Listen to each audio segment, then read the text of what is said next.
on avait déjà commencé le psaume il y a environ un mois, fin juillet, donc en étudiant les 12 premiers versets, psaume 139. Et donc là, on va étudier, du coup, les 12 suivants, voilà, parce qu'il y en a 24. Donc 139, donc du verset 13 au verset 24. Donc pour ceux qui, de ces Bibles-là, c'est la page 413. 413. Donc, rappelez-vous, dans les premiers versets, on avait vu que Dieu était omni, il y a beaucoup d'omni. Donc, omniscient, donc c'est-à-dire qu'il savait tout, omnipotent aussi, donc il était tout-puissant.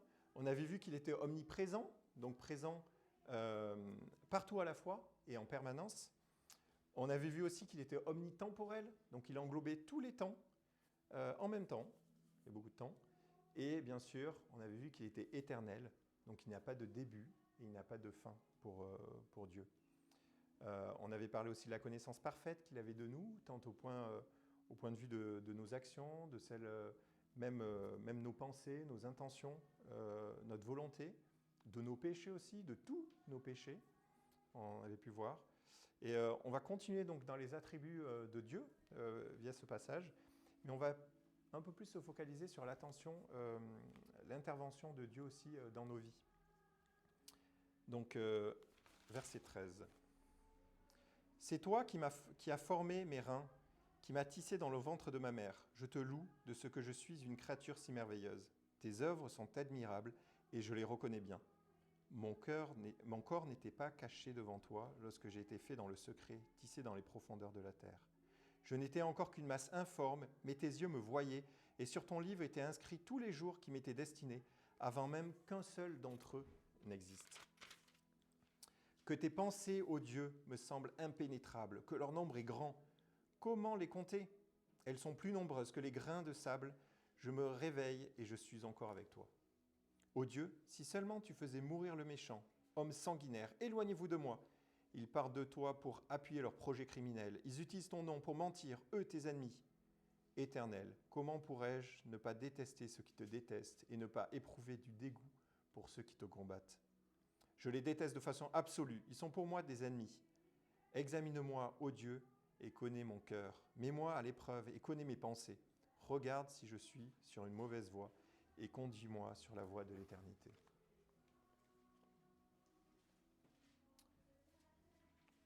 Donc, on va étudier verset par verset. Donc, on commence par le verset 13. « C'est toi qui as formé mes reins, qui m'as tissé dans le ventre de ma mère. » En fait, un fait qui est relaté dans les 2 premiers chapitres de la Genèse est que Dieu a créé Adam et Ève, et donc il a créé l'homme. C'est donc lui qui a fait en sorte qu'on puisse donner la vie. Quand on voit la complexité du corps humain, un moindre grain de sable, c'est comme une mécanique vraiment complexe. Le moindre grain de sable peut tout faire capoter. Et on peut remercier Dieu quand on est en bonne santé, quand nos enfants aussi sont en bonne santé, quand il n'y a pas de problème. J'ai un collègue qui a un enfant doit avoir 5-6 ans, atteint d'une leucémie. On prie pour lui régulièrement le mardi soir, la réunion de prière. La santé, ce n'est pas un dû, même pour nos enfants. C'est terrible. La santé, c'est une grâce vraiment que Dieu nous donne. Former les reins, d'autres traductions donnent « Or, tu as possédé mes reins dès lors que tu m'as enveloppé au ventre de ma mère. » Dieu nous possède en quelque sorte. Nous sommes ses créatures et c'est notre créateur. Nous pouvons lui demander des choses, mais on ne peut pas exiger quelque chose de Dieu. Le début du chapitre d'ailleurs est assez clair à ce sujet, sur le fait que nous n'étions pas du tout dans le même cours. Nous sommes créés certes à son image, mais nous n'avons rien à voir avec l'original. Nous sommes, comme je dis, une créature, et lui le créateur. Alors cette traduction apporte aussi un élément. Il y a bien dans le terme une idée de protection dans ce premier verset. Depuis la conception, Dieu nous protège et veille sur nous. On peut voir même les statistiques de la fécondation à la naissance. Rien que ça, en fait, les statistiques ne sont clairement pas en la faveur de la naissance d'un enfant. Et pourtant, on est là aujourd'hui. On voit en tout cas bien qu'il y a une intervention directe de Dieu dans le passage quant à notre développement. Verset 14, « Je te loue de ce que je suis une créature si merveilleuse. Tes œuvres sont admirables et je le reconnais bien. » On peut remercier Dieu aussi simplement de ce qui nous a créés. Nous pouvons parler, manger, réfléchir, on peut se déplacer, on peut avoir des sentiments, on peut entendre, on peut toucher. On est des créatures merveilleuses, pour ceux qui en doutent. Si vous dites « Ah, je suis trop ci, trop ça », etc., dites-vous bien, autant le plus petit, autant le plus grand, autant le plus gros, autant le plus maigre, autant le plus laid dans nos standards, le plus beau, celui qui est bien portant, celui qui a aussi un handicap. On est tous des créatures de Dieu, que Dieu chérit et qui sont écrits dans son livre. On est une créature merveilleuse. Une personne qui n'est pas en bonne santé, c'est aussi une créature merveilleuse. Si on a du mal à s'accepter, si vous avez du mal à vous accepter, répétez-vous cela. Je suis une créature merveilleuse, n'en déplaise ceux qui disent le contraire. Les standards du monde ne sont pas du tout ceux de Dieu. Ceux du monde, c'est bien différent pour chacun. Alors déjà, ça change par personne, ça change par population, par peuple. Ça change aussi à chaque époque. C'est une mode, hein, comme les intérieurs. On a eu des intérieurs scandinaves, après on a eu des intérieurs bohèmes, ou inversement. Mais c'est une mode. Ça change régulièrement les standards du monde. Les standards de l'Éternel ne bougent pas. Il est le même, l'Éternel, aujourd'hui et demain. L'Éternel regarde toujours. Il regarde où? Il regarde au cœur, à chaque fois. Donc, est-ce qu'il vaut mieux avoir la valeur que Dieu nous donne, une valeur qui est stable, qui ne changera pas avec le temps, ou avoir la valeur de celle des hommes? Je pense que pour un chrétien, la réponse est évidente, même pour un non-chrétien. Il vaut mieux avoir une valeur stable, la valeur vraiment que Dieu nous donne. Une autre raison pour laquelle aussi nous sommes des créatures merveilleuses, car les œuvres de Dieu sont admirables. C'est écrit, les œuvres de Dieu sont admirables. Nous sommes l'œuvre de Dieu. Nous sommes une créature créée à l'image de Dieu lui-même. Alors, il n'y a pas que nous. On connaît de la part de la création le côté seulement visible des œuvres de Dieu. Mais ça va bien au-delà. Rien que du côté visible, l'univers tout entier va être régi par des règles. On a des règles, des lois physiques, mathématiques, etc., qui régissent tout le monde entier. L'homme ne cesse de comprendre, d'essayer de s'en approcher. On regarde toujours ça, les mathématiciens, etc., regardent ça avec émerveillement, toutes ces règles. Il y a des constantes. Si elles changeaient, ne serait-ce d'une virgule, ça déséquilibrerait l'univers tout entier. Je vous en ai pris quelques-uns. Hein. Rien que la vitesse de la lumière. Vitesse de la lumière. Et bien en fait, elle détermine le lien entre énergie et matière. Vous changez d'un iota la vitesse de la lumière, il n'y a pas que votre connexion Internet qui va changer, il y a aussi en fait, vous changez la stabilité de la matière. La constante de gravitation aussi, vous modifiez ne serait-ce un tout petit peu, on se retrouve soit avec des trous noirs, soit avec aucune étoile dans l'univers. Force nucléaire, et après on peut en dire beaucoup, force nucléaire forte, qui lie les neutrons, les protons, rapport aussi entre la masse d'un proton, la masse d'un électron. On est constitué d'atomes, de matière. Vous changez un tout petit peu ça, mais on ne peut plus manger de chocolat. Voilà.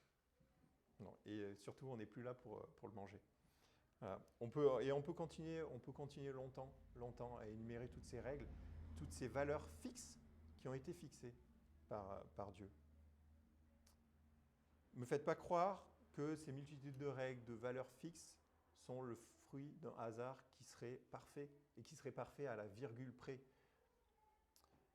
Non. La définition même du hasard, c'est que ce n'est pas parfait. Donc si vous avez un doute d'être une créature merveilleuse, rappelez-vous toutes ces règles aussi que Dieu a créées, qu'il a créées pour que vous soyez là aujourd'hui. Pour nous, pour cette créature merveilleuse, qu'il a protégée dans le ventre de notre mère. Verset 15, « Mon corps n'était pas caché devant toi lorsque j'ai été fait dans le secret tissé dans les profondeurs de la terre. » Dieu nous voyait dès notre fabrication. Il nous considère même avant la naissance. Profondeur de la terre, c'est désigner un endroit loin de notre regard. Nous commençons seulement aujourd'hui à avoir des modélisations 3D des enfants dans le ventre. Aux yeux de Dieu, rien n'est caché, rien du tout. On avait parlé lors du premier message. Là, c'est quand même un niveau un petit peu supérieur. À travers la matière, dans la matière, Dieu nous voit. Mais d'un autre côté, c'est un petit peu logique. Quand on voit Jésus qui guérit les malades, il sait exactement de quel mal les personnes souffrent. Il sait quelles cellules sont défectueuses. Ce serait même complètement incohérent de se dire qu'il est capable de détecter les maladies, il est capable de la guérir sans pouvoir savoir, par exemple, qu'une grossesse est en cours. On est capable nous-mêmes, en tant qu'humains, de développer des machines qui voient à travers la matière. On est capable de voir à travers des tissus en bombardant d'ondes sonores, radio, électromagnétiques, etc. Pensez-vous pas que Dieu, qui a créé lui-même la matière, ne serait pas capable, en fait, de voir à travers vous? Hébreux 4, 12, 13. En effet, la parole de Dieu est vivante et efficace, plus tranchante qu'une épée à deux tranchants, pénétrante jusqu'à séparer âme et esprit, jointure et moelle. Elle juge les sentiments et les pensées du cœur. Aucune créature n'est cachée devant lui, tout est nu et découvert aux yeux de celui à qui nous devons rendre des comptes. Tout est nu et découvert. Nous sommes physiquement nus devant Dieu, et spirituellement d'ailleurs aussi. Et le début le chapitre, le verset 12, dans Hébreu, là, disait la parole de Dieu, rien que la parole de Dieu est plus puissante pour séparer la matière. Le verset suivant va plus loin. Donc, verset 16, « Je n'étais encore qu'une masse informe, mais tes yeux me voyaient, et sur ton livre étaient inscrits tous les jours qui m'étaient destinés, avant qu'un seul d'entre eux n'existe. » Alors, la masse informe est la traduction du terme golem. Golem, littéralement, c'est l'embryon, le fœtus. Dès conception, on parle d'embryon. Alors, certains disent à partir de la nidation, etc., la semaine 1. Mais on parle donc de fécondation à la 8e semaine d'embryon. Sur le site, donc je regardais un petit peu, siteparent.fr et naître-et-grandir.com, pour vous dire. Ils annoncent qu'après fécondation, 1 semaine, on a la nidation. 2 semaines, on a déjà une forme qui apparaît. 3 semaines, le cœur bat. 5 semaines, il commence à bouger de lui-même. Et 6 semaines, les doigts et les orteils commencent à être visibles. Et ainsi de suite, jusqu'à la 8e semaine. Et la 9e semaine, on parle de fœtus et plus d'embryon. Pourquoi? Parce qu'en fait, on n'est plus dans une phase où on a des choses qui se créent, mais c'est juste un développement. C'est une phase de croissance et de développement. Donc de J0, de la conception à la mort, Dieu nous voit et il connaît déjà nos jours. En France, on peut interrompre la grossesse à partir de jusqu'à la 4e semaine. C'est-à-dire que le fœtus fait environ 12-13 cm. Donc en France, on ne considère pas comme un enfant à naître, mais comme un amas de cellules jusqu'à cette date-là. Pour Dieu, il nous considère dès le début. Il nous considère dès le début. Dès le début, dès qu'on est une masse informe, on est considéré. Avant même la 2e semaine, avant même que la femme soit au courant même de sa grossesse, avant même que techniquement on puisse la détecter, Dieu sait déjà. Dieu sait déjà tout. Pour ceux qui ont perdu un enfant en couche, c'est une épreuve, l'épreuve, c'est pas rien, mais Dieu nous dit que Dieu a considéré cet enfant. D'ailleurs, on ne peut pas considérer que cet enfant est une extension du corps de la femme comme on entend. Ceux qui croient à cela, la nature elle-même, la nature que Dieu a créée, leur donne tort. Des fécondations, des mécanismes se mettent en place dans le corps d'une femme pour que l'embryon ne soit pas rejeté. Donc, c'est bien un élément, un corps étranger qui est considéré par le corps de la femme et par l'organisme. Alors, la grande majorité des mécanismes, justement, sont produits par l'embryon lui-même et non pas par le corps de la femme pour se protéger et éviter que le système immunitaire de la femme l'attaque. Donc, c'est un peu comme si l'embryon, il arrivait et il mettait une pancarte « Ne pas attaquer, je suis gentil », etc.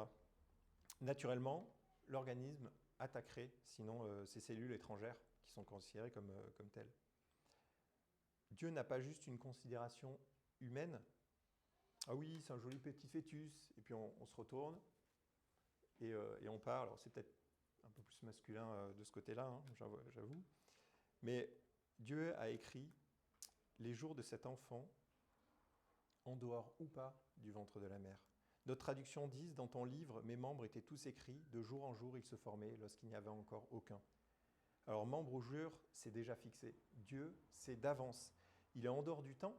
Dans Acte 17, 26, il a fait en sorte que tous les peuples issus d'un seul homme habitent sur toute la surface de la terre et il a déterminé la durée des temps et la limite de leurs habitations. Donc ce n'est pas amené à changer. Hein. Ces jours sont inscrits dans son livre. Il le sait déjà. Quel que soit nos tares génétiques, car de toute façon on en a tous, plus ou moins graves et gênantes, mais on en a, et Dieu nous considère. Vous êtes, comme je vous disais, aujourd'hui dans cette pièce parce que Dieu vous a permis de vivre. Il vous a fait cette grâce de vivre d'ailleurs. Verset 17, que tes pensées, ô Dieu, me semblent impénétrables, que leur nombre est grand. Dieu sait ce qu'on l'en pense. Alors la réciproque est impossible. Si vous trouvez quelqu'un qui vous dit qui sait ce que pense Dieu, bon bah alors ça c'est Jésus lui-même, mais a priori on serait à peu près au courant tous. Soit en fait c'est un charlatan. Et il y a beaucoup plus de chances que ce soit un charlatan. On peut des fois se douter de ce que dirait Dieu dans telle ou telle situation, au vu de sa parole, au vu des Écritures, au vu de... Dieu peut nous aussi nous parler directement, hein, ou indirectement, via des rêves ou autres. Mais ne lui prêtons pas nos pensées, ne lui prêtons pas aussi nos intentions. Nous avons, nous, une vision limitée des choses, des pensées limitées. Le texte dit, pour Dieu, le texte dit, leur nombre est grand, mais à quel point ? À quel point Dieu est grand ? On dit que Dieu est le Dieu de l'infiniment petit. Qu'est-ce que ça signifie au final ? Infiniment petit. Plus les scientifiques étudient la matière, plus ils découvrent des choses. Donc juste pour vous donner un ordre de grandeur, donc un atome c'est 0,1 nanomètre, ça ne va pas vraiment vous parler. En gros, si votre atome faisait la taille d'une pomme, votre cheveu ferait 10 km de large, pour vous donner un peu le rapport. Donc maintenant on va se prendre cet atome et on le met de la taille de la Terre. Bon, mais le cheveu, il fait la taille du système solaire, la largeur du cheveu. C'est le système solaire. Le noyau de cet atome, c'est un terrain de football sur la Terre. Et après, un quark, qui est l'élément démontré le plus petit, il serait inférieur à un grain de sable. Donc rappelez-vous, hein, cheveux, c'est le système solaire, Terre, c'est l'atome, terrain de foot, noyau, plus petit qu'un grain de sable, un quark. Et on a encore, les scientifiques sont en train de, en fait, ont théorisé aussi un élément encore plus petit qui serait une corde, avec la théorie des cordes. Et du coup, ça serait encore plus petit qu'un grain de sable. Ça serait même plus petit qu'une poussière, c'est quelque chose qui serait invisible. Et il y a sûrement encore plus petit. Les scientifiques donc, ont théorisé cette existence, mais en fait, en comparaison avec les cheveux, la taille du système solaire, vous vous rendez compte, cette théorie, c'est une poussière. Une poussière. Et, comme je vous dis, il y a peut-être encore plus petit. Infiniment petit. Infiniment petit. À chaque fois, on découvre, on fait des théories, puis on découvre, théorie, découvre, et on se rend compte que c'est de plus en plus petit. Et on dit aussi que Dieu, donc ça c'est infiniment petit, on dit que Dieu aussi est le Dieu de l'infiniment grand. Alors la Terre fait partie du système solaire, on le sait. Le système solaire donc, fait partie de la Voie lactée, qui est une galaxie, et la Voie lactée de l'univers. Donc le CNES estime à 300 milliards d'étoiles dans la Voie lactée, dans notre galaxie. Et ils estiment à 2000 milliards le nombre de galaxies comme la Voie lactée dans l'univers. En comparaison, si la Terre était une goutte d'eau, l'univers serait un océan. Jérémie 23, 23. Suis-je un Dieu qui ne considère pas les réalités proches, déclare l'Éternel? Ne suis-je pas un Dieu qui voit aussi de loin? Quelqu'un pourrait-il se dissimuler dans les cachettes sans que moi, je ne le voie, déclare l'Éternel? Est-ce que je ne remplis pas le ciel et la terre, déclare l'Éternel? chaque pensée qu'il a pour nous personnellement, chaque réponse à la prière qu'il nous donne, parce qu'il nous donne réellement des réponses à la prière. Et je vous incite vraiment à prier avec nous le mardi soir. Et vous verrez que Dieu répond. Peut-être pas la façon des fois qu'on veut, mais Dieu répond tout le temps. Donc, il s'occupe, chaque prière qu'il nous donne, en fait, il s'occupe aussi bien de nous, de l'église de la Chapelle, que d'une autre église à Bourges, qu'une autre église à l'autre bout du monde, qu'une autre personne qui va le prier à l'autre bout du monde, à l'autre bout de la planète. Et cette planète elle-même est une goutte d'eau dans toute sa création. Et ça, c'est rien que l'univers, ce qui est visible. Alors le verset suivant ne fait qu'illustrer ce qu'on vient de dire. Comment les compter? Comment compter les pensées de l'Éternel? Elles sont plus nombreuses que les grains de sable. Alors je vous rassure, je ne vais pas vous embêter à compter les grains de sable. Il y en a qui ont essayé et leurs calculs sont du simple au 1000. Donc ils ne sont pas vraiment d'accord avec eux-mêmes. Mais la comparaison est bonne. Comment connaître la pensée de Dieu? Je crois qu'il faut humblement reconnaître qu'on est complètement limité. Et on peut se concentrer du coup sur la fin du verset. Je me réveille et je suis avec toi. Alors c'est magnifique. Est-ce que vous dites ça le matin? Je suis encore avec toi. Pour commencer la journée, passez-vous un moment avec Dieu? On en parlait là tout à l'heure, pendant l'été. Passez-vous un moment avec Dieu pour commencer la journée? Ou je dis le soir. Hein. Parce que moi non plus, je ne suis pas trop du matin. Mais un petit moment, réservez-vous un moment pour prier, pour passer du temps avec Dieu.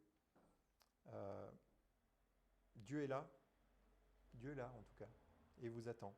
On a un Dieu qui est proche de nous, malgré l'étendue de sa création, on vient d'en parler.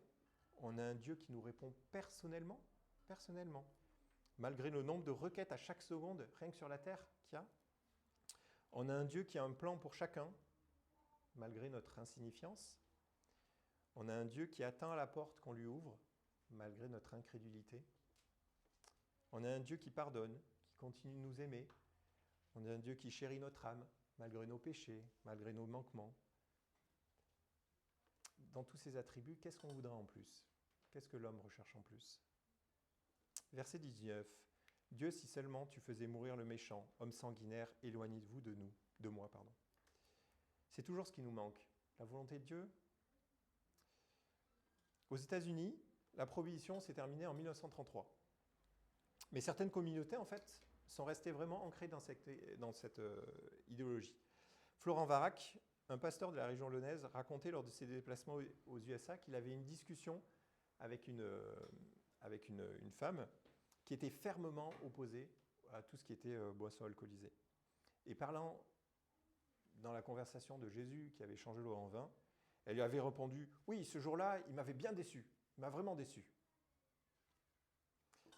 Ce n'est pas la volonté de Dieu que cette dame cherchait, mais plutôt que Dieu fasse la sienne. On est tous comme ça. Hein. On aimerait que Dieu soit comme un génie. On frotte la lampe comme ça, tchouc, il répond à notre prière, il a notre merci, on peut le mettre dans notre sac. Mais non, rappelez-vous ce qu'on a dit au début.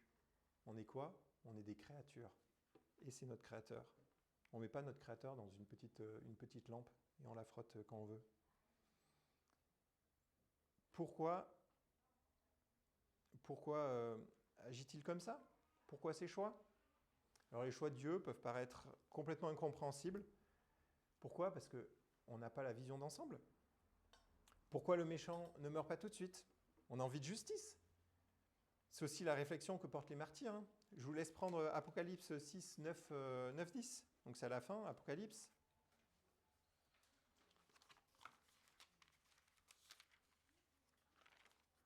C'est page 813. Je vis sous l'autel l'âme de ceux qui avaient été mis à mort à cause de la parole de Dieu et à cause du témoignage qu'ils avaient rendu. Ils crièrent d'une voix forte. Jusqu'à quand, maître, saint et véritable, tarderas-tu à faire justice et à venger notre sang sur les habitants de la terre? Mais la réponse de Dieu, c'est jusqu'à ce que le nombre de leurs compagnons de service et de leurs frères et sœurs qui devaient être mis à mort comme eux soit au complet. C'est ça la réponse de Dieu. Dieu laisse du temps aux hommes pour se tourner vers lui. Certains méchants se convertissent au dernier moment. On a l'exemple sur la croix, le brigand de la croix. À cette époque, à l'exception bien sûr de Jésus, ce n'était pas du tout des enfants de cœur qui étaient sur la croix. Hein. On voit Barabbas. Barabbas, qu'est-ce qu'il avait fait? Il avait fait une émeute, il avait tué une personne. C'était un insurgé. Le brigand n'était sûrement pas meilleur complètement au moment de monter sur la croix.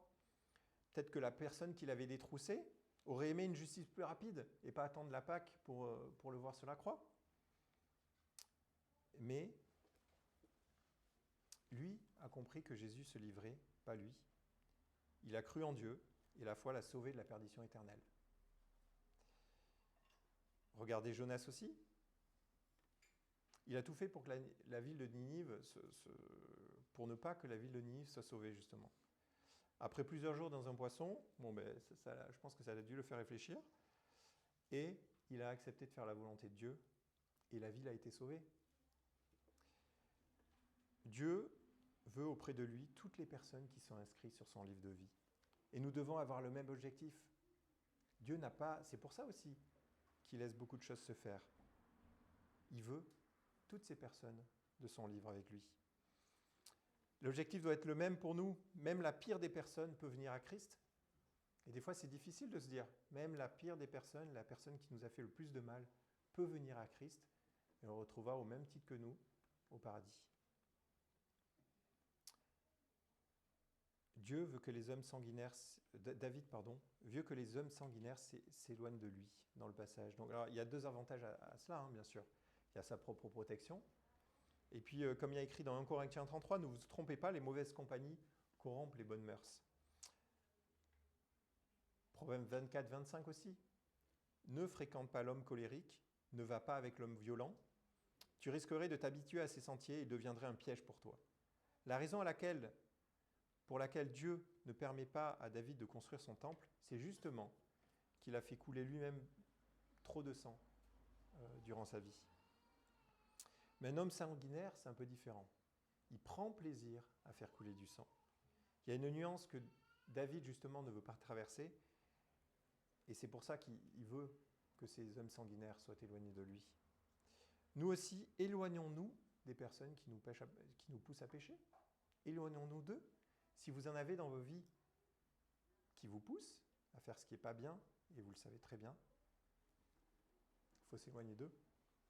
Il parle de toi pour appuyer verset 20, il parle de toi pour appuyer leurs projets criminels. Ils utilisent ton nom pour mentir, eux, tes ennemis. On l'avait étudié dans 1 Samuel.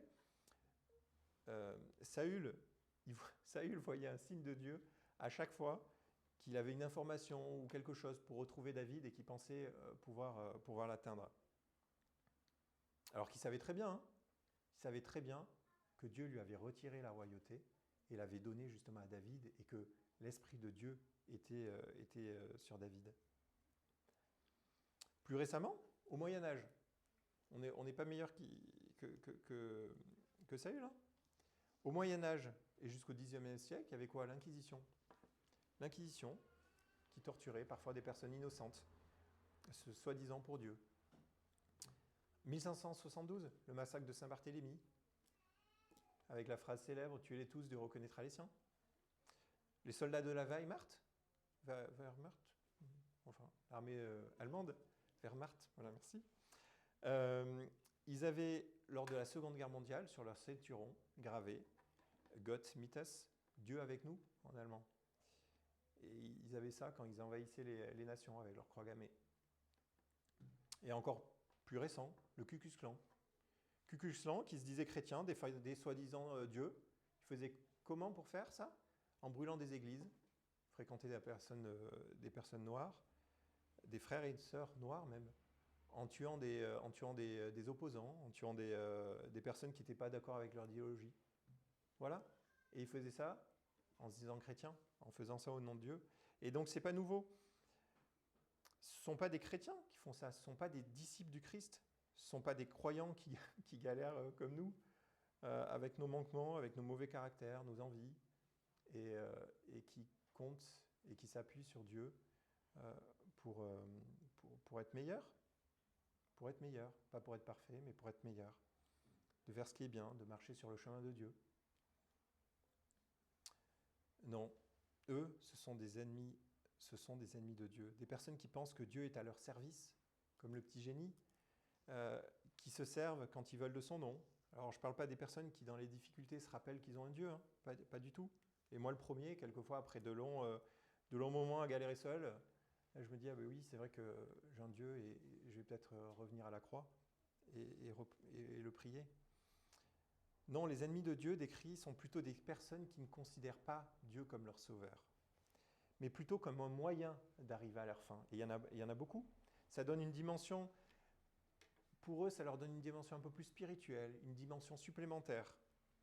Extérieurement, ça paraît beau, hein. Extérieurement, ils disent qu'ils sont chrétiens, etc. Mais en fait, leur cœur est mauvais. Encore une fois, éloignez-vous des personnes comme ça. On avait appris le psaume 1.1. Vous vous rappelez ? Voilà, bravo. Donc c'est ça, heureux l'homme qui ne suit pas le conseil des méchants, qui ne s'arrête pas sur la voie des pécheurs et ne s'assied pas en compagnie des moqueurs. On avait appris la suite. On va s'arrêter là. Verset 21. Éternel, comment pourrais-je ne pas détester ceux qui te détestent, ne pas éprouver du dégoût pour ceux qui te combattent? Verset 22. Je les déteste de façon absolue. Ils sont pour moi des ennemis. Faut-il aimer ses ennemis ou les détester? Ça, c'est une question, hein. Jésus nous demande d'aimer nos ennemis. On va prendre Matthieu 5, je vous laisse prendre Matthieu 5, 44, 45, pardon. Donc c'est le premier livre du Nouveau Testament. Page 620 de ces Bibles.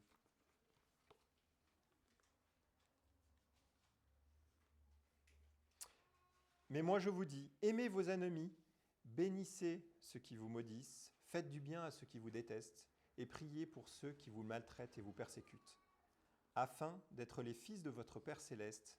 En effet, il fait lever le soleil sur les méchants et sur les bons, et il fait pleuvoir sur les justes et les injustes. Dieu nous appelle à aimer même ceux qui nous persécutent, même ceux qui peuvent nous persécuter. Dans le passage, il est question d'ennemis, c'est un peu différent, il est question d'ennemis de l'Éternel. Alors il faut aussi remettre dans le contexte de l'époque, et surtout de David. David, donc c'était le roi d'Israël, c'était le représentant du peuple choisi par Dieu, le peuple d'Israël, le peuple choisi par Dieu. Et pour le peuple, il était comme un guide, il était leur berger. Rappelez-vous, hein, dans Samuel, il est dit qu'il était saisi par l'Esprit de Dieu. Il est donc normal que les sentiments aussi de Dieu l'aient animé, tout en restant pleinement homme, bien sûr, avec ses défaillances, et la Bible en parle. Il était, avec les prophètes, un représentant de Dieu pour la terre. Il est dit dans Nahum 1.2 que Dieu garde rancune de ses ennemis et venge de ses adversaires. Dieu se débrouille très bien tout seul. Alors qu'est-ce qu'on doit faire, nous? Certaines traductions donnent « et d'une haine parfaite » au lieu de « déteste de façon absolue ».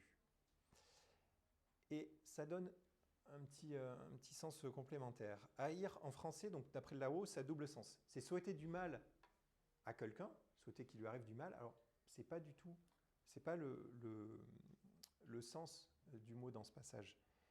Mais la deuxième traduction, c'est avoir une aversion profonde ou une répulsion à l'égard de quelque chose. Par exemple, la haine des armes, de la violence. La haine parfaite, donc, n'est pas de souhaiter du mal, c'est d'avoir un dégoût du péché, de dégoûter, de pas aimer le péché. Que le fait d'utiliser le nom de Dieu en vain vous ulcère, tout simplement. Dieu veut que nous ayons cette répulsion au mal, mais malheureusement, notre frontière souvent est assez perméable. Au verset 23, le psalmiste demande à Dieu particulièrement de l'examiner. « Examine-moi, ô Dieu, et connais mon cœur. Mets-moi à l'œuvre, à l'épreuve, et connais mes pensées. » Au début du chapitre, pourtant, verset 1-2, Éternel, il est dit « Éternel, tu m'examines et tu me connais. Tu sais quand je m'assieds, tu sais quand je me lève, tu discernes de loin ma pensée. » Il sait qu'il est capable de le faire et il lui demande est-ce qu'on nous, on fait la même prière? Est-ce qu'on demande à Dieu de nous mettre à l'épreuve et de connaître nos pensées? Et j'avais justement une discussion avec un frère il y a quelques semaines en préparant ce message. C'était comme une petite piqûre de rappel. Demandons-nous à Dieu de nous éprouver? Est-ce qu'on est prêt à ça? Je dirais c'est dur. On préfère tous un évangile de prospérité. On est avec Dieu, tout va bien, c'est merveilleux. Les oiseaux chantent et voilà. Dans mes prières, j'ai plus tendance à dire si je dois grandir avec l'épreuve, soit, mais que je puisse le faire sans, que j'arrive à grandir sans. Là, on a David qui dit « Mets-moi à l'épreuve et connais mes pensées ». Le chrétien honnête qu'il faut qu'on soit. Je ne me cache pas à toi, Seigneur. C'est ça qu'il faut qu'on lui dise. Et pourquoi David sait ça? Parce qu'il a compris que le plus grand danger d'un chrétien était de ne pas être au centre de sa volonté. Le plus grand danger d'un chrétien est de ne pas être au centre de sa volonté. Verset 24. « Regarde si je suis sur une mauvaise voie et conduis-moi sur la voie de l'éternité. » C'est cela. Examinons-nous si quelque chose bloque notre foi. Comme je vous ai dit, une personne, quelque chose, on l'écarte. Alors ça va être plus ou moins difficile. Hein. Certaines choses à écarter peuvent prendre toute une vie du croyant. D'autres, c'est beaucoup plus simple. Ça se fait rapidement. D'autres, c'est juste un delete sur l'ordinateur ou autre. Juste en faisant des choix, dans votre vie. Alors, je vais vous citer un grand philosophe. C'est Batman. Ce ne sont pas nos aptitudes qui nous définissent, mais nos choix. Ça peut être des choix qui engagent toute notre vie. Le choix d'un conjoint. Est-ce que c'est un conjoint chrétien affermi ou non? Le choix sur le long terme de la carrière professionnelle. Est-ce que je veux être un mécanicien? Est-ce que je veux être, j'en sais rien, avocat, mécanicien, enfin prof, vétérinaire, toutes sortes de choses. Ou stripteaseur. Voilà, des métiers un peu plus bizarres. Ça peut être aussi des choix à plus ou moins moyen terme. Je vais habiter sur cette île. Ah oui, c'est beau, c'est très joli. Ah oui, c'est chouette. Ouais, mais comment je vais louer Dieu sur cette île? Est-ce qu'il y a une église? Est-ce qu'il y a une communauté? Est-ce que j'ai des frères et sœurs? Voilà. On peut aussi se poser la question. La semaine dernière, on se fait des amis. Et c'était chouette, c'était encourageant de voir. J'ai une amie qui m'a dit, en fait, moi, je veux aller dans telle ville, mais d'abord, avant, elle a regardé les églises. Elle a fait OK. Elle a choisi l'église dans laquelle elle voulait aller. Elle est allée visiter cette église et après, elle a dit, je vais vraiment aller dans cette ville. C'est ça, en fait, comme réaction qu'on doit avoir. Mettre Dieu en premier dans nos vies. Et puis, à plus court terme aussi. Ce soir, j'ai fini mon travail. J'ai un peu de détente. Qu'est-ce que je fais? Je regarde un film. Je regarde la télé. Je passe du temps avec Dieu. Est-ce que je lis un livre chrétien? Alors, je dis cela, hein, je suis le premier à mal gérer mon temps et à pas lire. Mais c'est pas bien. Il faut passer du temps avec Dieu. Il faut lire sa parole.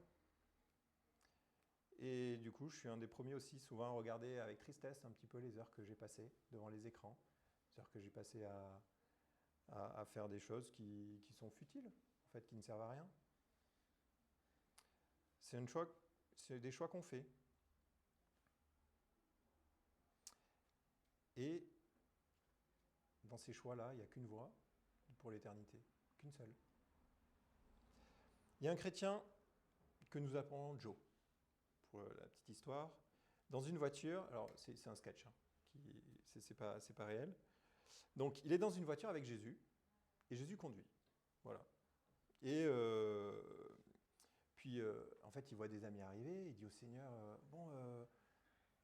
je veux leur montrer aussi que je sais conduire, etc. Tu peux pas te mettre, puis ils vont se moquer de moi après, tu veux pas te mettre sur le siège passager? Donc Jésus dit, t'es sûr et tout? Oui, ça sera mieux, ok. Bon, donc il se met sur le siège passager. Il force pas, hein. Jésus, il va pas contre la volonté des personnes. Et donc, siège passager. Et puis, il continue, il conduit, il conduit. Et puis là, Joe voit une jeune femme comme ça, qu'il aime beaucoup. Et du coup, il dit, oh purée, Seigneur, je vais la prendre en voiture.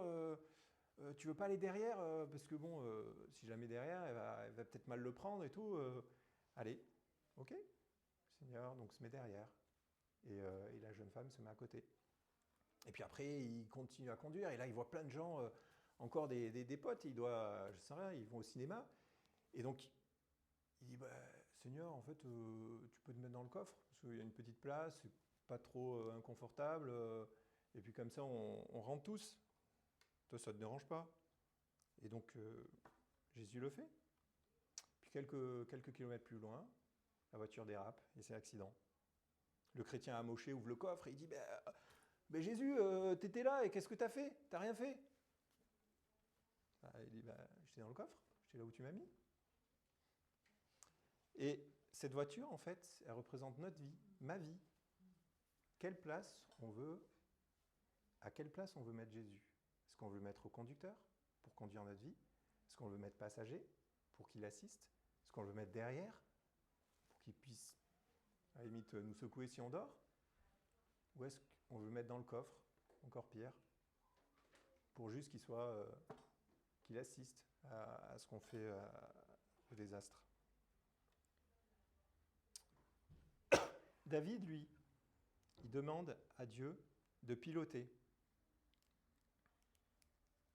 De piloter. Alors des fois, ça va être notre cœur, l'orgueil, l'envie de loisir. Et comme Joe, en fait, on va mettre Dieu de côté. Comme on dit, comme je vous l'ai dit, laissez-le piloter nos vies. Demandez à Dieu de nous conduire et de nous faire changer de chemin. Si on est sur le mauvais chemin, de revenir sur sa voie. Demandons à Dieu à ça. Voilà, on peut prier. Seigneur, merci pour ta parole, Seigneur. Elle est juste et vraie. Merci. Seigneur, je suis faillible. Toi, tu es infaillible. Tu es une créature et tu es le créateur, Seigneur. Et des fois, je ne marche pas sur les voies que tu veux. On ne marche pas sur les voies que tu nous donnes, Seigneur. Et aide-nous à prendre les bons chemins, à te suivre.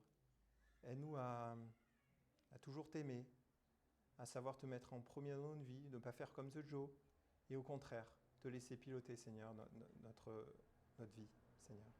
Voilà, garde-nous dans tes mains, et vraiment, voilà, qu'on passe une vie en toi. Amen.